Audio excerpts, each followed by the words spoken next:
Hello, everyone, and welcome to the 74th ever Highlight Haven interview. My name is Matthew Heiserman, and today we are joined by five-star high school football recruit Ahmad Hudson. Ahmad, it's great to have you on. No problem. I appreciate it. Yeah, absolutely. And, getting right into it, I just want to start by asking when you first knew that you wanted to play football. It's really been a thing since I was a baby. Like football and basketball have always been my main two sports, and I mean with recruiting heating up last year, it made me even want to play it more. Yeah, and, when you were first getting into football, was it flag football? Did you go straight to tackle football? What did that look like? It really started off in my backyard, playing with all my friends in the neighborhood. Then it went to flag, and then it went to tackle, and then now I'm here.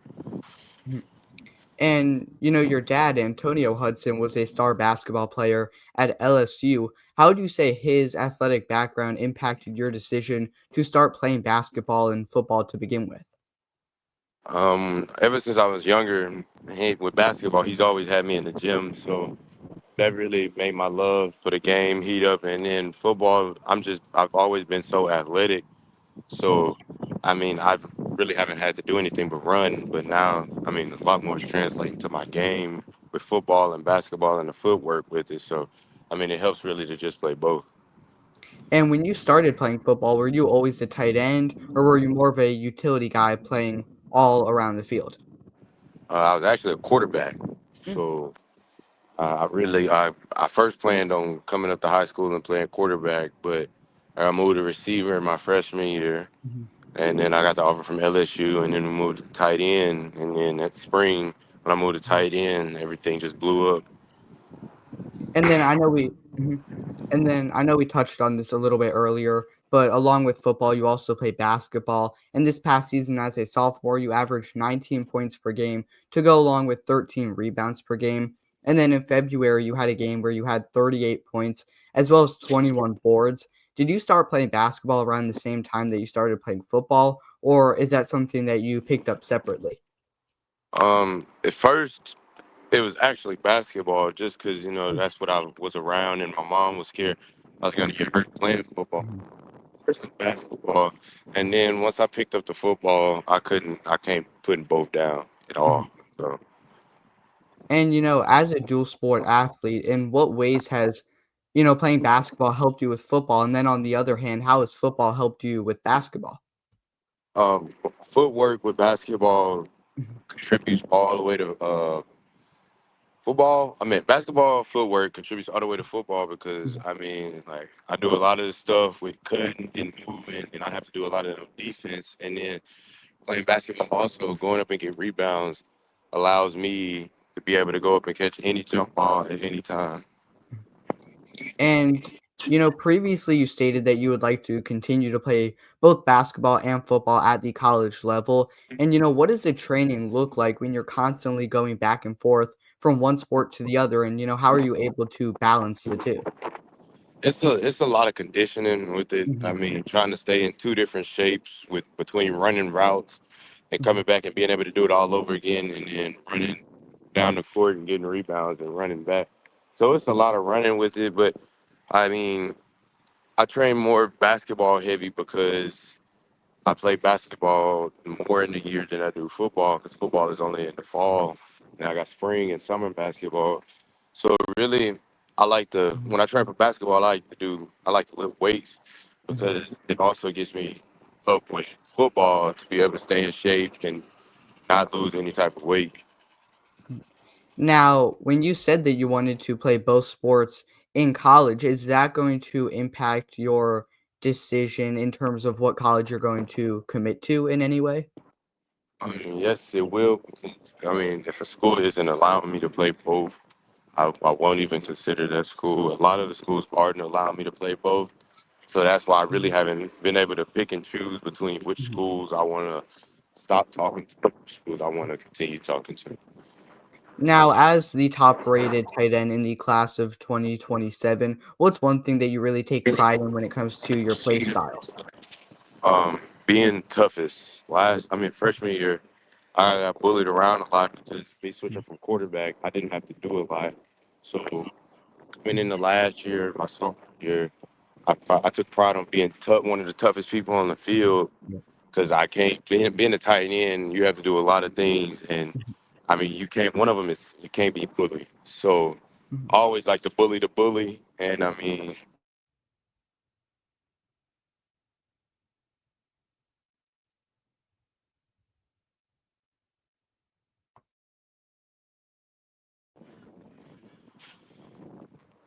All right, we had some technical difficulties there, but we have you back. So, we were talking about some stuff that you really take pride in terms of your play style, and you were talking about being the bigger player, kind of being the bully on the field. What does that look like between blocking and then obviously pass catching, which you have to do both of as a tight end? Are those two things that came naturally, or did you really have to work on one more than the other? Which one do you like more? Or kinda just break that down. So it was pass catching because I mean, me being the tallest one, Mhm, I have to work on that, being able to time the ball, but also have to work on different releases because I can't.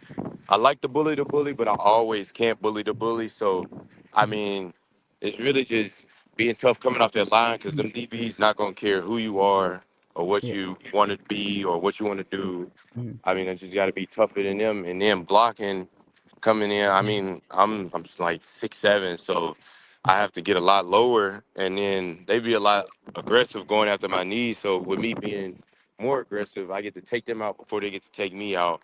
So it's really just all like a work in progress. I mean, mhm. I'm getting better at both. So I mean, as long as I'm working at it, I mean, that's all I can do. And on August 26, 2023, you received your first ever football offer from LSU. Can you just describe what it felt like to receive that offer, especially considering how big of a football program LSU is? It was.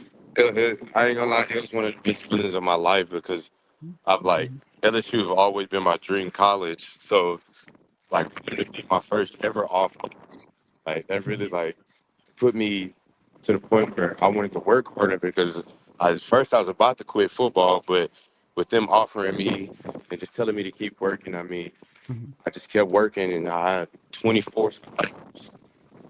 Now, was the feeling, from receiving your first basketball offer and your first football offer different in any way for you? Yes, it was because although football is like my main, I didn't think like I would really be where I am in basketball today. Mhm, So when I first got that offer, it also made me want to like work harder in basketball because I was getting discouraged at first. I didn't think I was good enough to go play on the college level. But with them, with all the four schools that have offered me, I mean, it has helped me in both ways. Now, as a sophomore, you've already received 24 Division I football offers, which you just mentioned, from schools such as Alabama, LSU, Texas, and Florida. Can you just break down, I guess, what the recruitment process has looked like for you so far?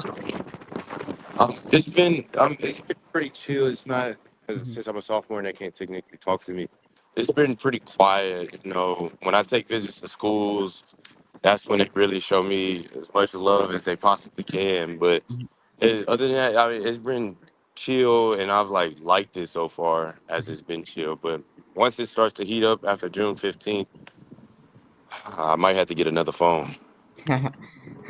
And, when you look at all the schools you've been talking to, are there any that you've been speaking with the most or that have, really stuck out to you? LSU, of course, because that's been, Yeah. you know, my favorite school. Oregon, Nebraska, as a Mhm, few others, but I'm a communication guy. mhm, So yeah. like I know technically they're not allowed to talk to me, but at least like come see me so I can know that like you still want me for me. Now, does LSU get a boost because, obviously you play football in Louisiana? How much do you value staying close to home with your college that you end up going to? I mean, they of course, you know, with them being my favorite school, they really get a pretty good boost. But Mhm, I mean, staying home near home because I hate plane rides, like all types of plane rides. That's over 3 4 hours. So I mean, being close to home is going to play a factor, but if a school, if I have the chance to go play at a school Mhm. that's far away, I'm willing to take that. And out of all the schools you received offers from, are there any that you would like to try and visit that you haven't had the chance to visit already? Texas, Mhm, Oregon, yeah, USC, I plan to visit. mhm, Um, Arizona State, I plan on going, and that's about it right now. And Bama. mhm. And, now that you're in the off season, I know you're in the midst of the basketball season. Can you just break down what a typical day looks like for you in terms of practicing and training? So normally just get up, brush my teeth. I don't normally train until around 2 Mhm, in the afternoon, so I can sleep in as much as I want to. But mhm, if I decide to get up early, I'm normally like playing college football or something like that. mhm, I eat my morning mhm. breakfast Yeah. and then train and chill for the rest of the day. Really, NCAA college football favorite team that you have to use? um, Oregon college. I just love the playbook. Mhm. Yeah, absolutely. And, Louisiana is home to some of the most competitive high school football throughout the entire country. How does playing that tougher competition help you improve? And, how are you able to learn as a player from who you go up against? I mean, practice. To be honest, practice really helped me more than the games, just because I feel as if because I play in the hardest division, the supposedly hardest division Mhm, in Louisiana football. mhm, But I mean, going against my teammate Aiden Anning, who just signed with LSU and is going down there the next season, mhm, helped me really more of a get like a college defensive back experience rather mhm. than really anybody else that I'm going against, because nobody is as tough and as like mobile as he is. So that really helped a lot. And, with just 2 years until college, what are some of the main things you're still trying to improve before you reach that next level? My blocking, of course, my Mhm, speed, be a little bit faster, mhm. and really just being able to catch multiple different passes that come my way, whether back shoulder, over the top, or running under it. And then in terms of the mental side, are there any pregame, rituals or superstitions that you have? Maybe a specific kind of music you like to listen to get yourself in the right mindset before games? I really listen to all types of music, whether it's country, R&B, rap. So I just like to listen to that, go get my ankles taped, and just like prepare for the game. Really, just put my mind on. I like to set Mhm. goals for that game, Yeah. whether that's some however many touchdowns, however many yards. So I just Mhm. set my mind on that goal, and then I just try to go get it. Really, Now, are there any NFL tight ends that you really take inspiration from or try and model your game after? I like Kyle Pitts a lot because Mhm.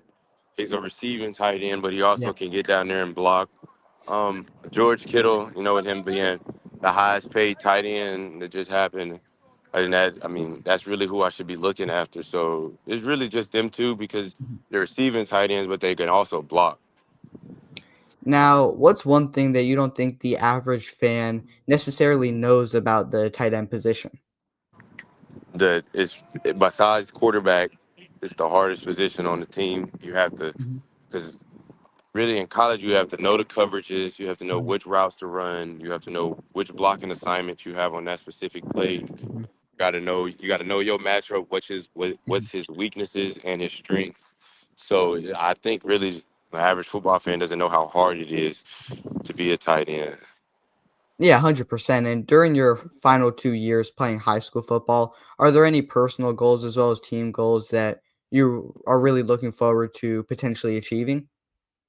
I plan on winning state next 2 years, um, getting all state 3 more times, well, two more Mhm. times.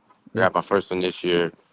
I plan on, whether it's basketball or football, I plan on winning Gatorade Player of the Year. Mhm. Also plan on winning state in basketball Mhm. 2 years. Um, that's really it. Really just win state championships.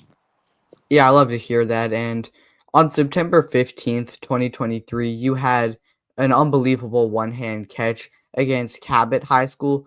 what was going through your mind during that play? How much of that play do you, still even remember right now? And, you were just a freshman at the time, so what was that experience like? Um, I knew coming. I knew after I got it that it was gonna bring a lot of attention, and I couldn't get big headed over it. But really, just oh, my phone's about to die. Hold on. Really Yeah. just let me see. I really don't remember nothing off of it. I just remember going up. I wanted to bat it down, but Mhm. I couldn't. So just stuck to my hand, and then I grabbed it. Where's the target?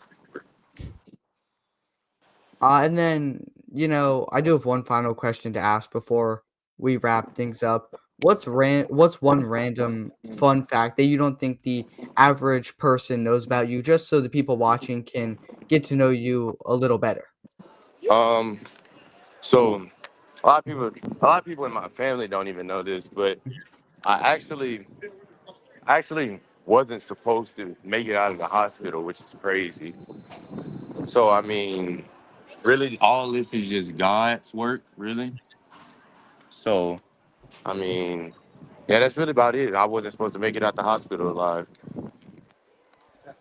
Yeah, well, that's obviously awesome how everything has turned out, and I can't thank you enough for coming on. I really do appreciate it. Is there anything else you want to say to the people watching before we wrap things up? Really, just I want to get stay focused, and everything with what you want. Mhm. Yeah, absolutely. Again, big thanks to Ahmad Hudson for being the 74th ever Highlight Haven interview guest, and as always, we will see you next time.